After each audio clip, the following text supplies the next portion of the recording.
Anthony Quinn finally broke his long silence about Charles Bronson late in life, and his reflections carried the weight of a man who had lived, struggled, and survived the same unforgiving world. Born Manuel Antonio Rodolfo Quinn Oaxaca on April 21, 1915, in Chihuahua, Mexico, Quinn's life was itself a story of perseverance and reinvention. The son of a Mexican father of Irish descent and a Mexican mother, he experienced hardship from an early age, moving with his family to Los Angeles where poverty defined his childhood. To help support his family, Quinn worked grueling manual jobs, including construction and boxing, experiences that later gave his screen performances a raw authenticity and emotional grit. A turning point came through his passion for art and architecture, when he studied under legendary architect Frank Lloyd Wright, who recognized Quinn's powerful presence and urged him to pursue acting. Quinn entered Hollywood in the 1930s, often confined to minor or stereotypical ethnic roles, but he refused to be limited, slowly sharpening his craft until his breakthrough in the early 1950s.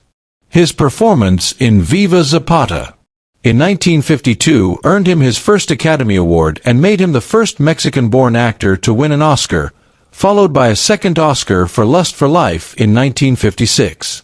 His career reached iconic heights with Zorba the Greek in 1964, a role that embodied joy, resilience, and the fierce embrace of life, qualities that mirrored Quinn himself.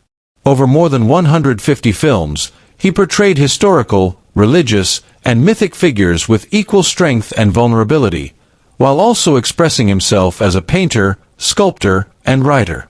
His personal life, however, was as intense and turbulent as his screen characters, marked by multiple marriages, numerous affairs, and an unrelenting restlessness that brought both deep love and deep pain.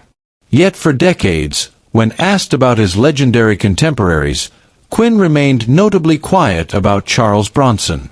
Only later did he speak candidly, offering not gossip or rivalry, but respect.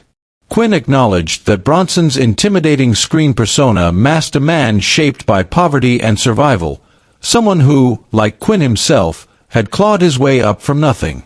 He rejected the idea that Bronson was one-dimensional, praising his discipline, intelligence, and ability to command a scene through silence rather than words. Bronson's toughness, Quinn believed, was not arrogance but self-preservation, a shield forged from hardship.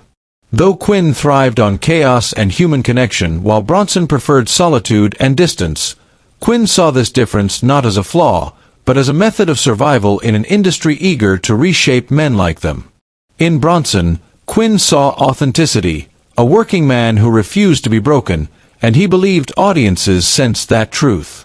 In breaking his silence, Quinn sought not to mythologize Bronson, but to humanize him, calling him imperfect yet honest in his strength. In the twilight of his own life, Quinn withdrew from Hollywood's glare, finding peace in Bristol, Rhode Island, where he spent his final years surrounded by quiet beauty and reflection.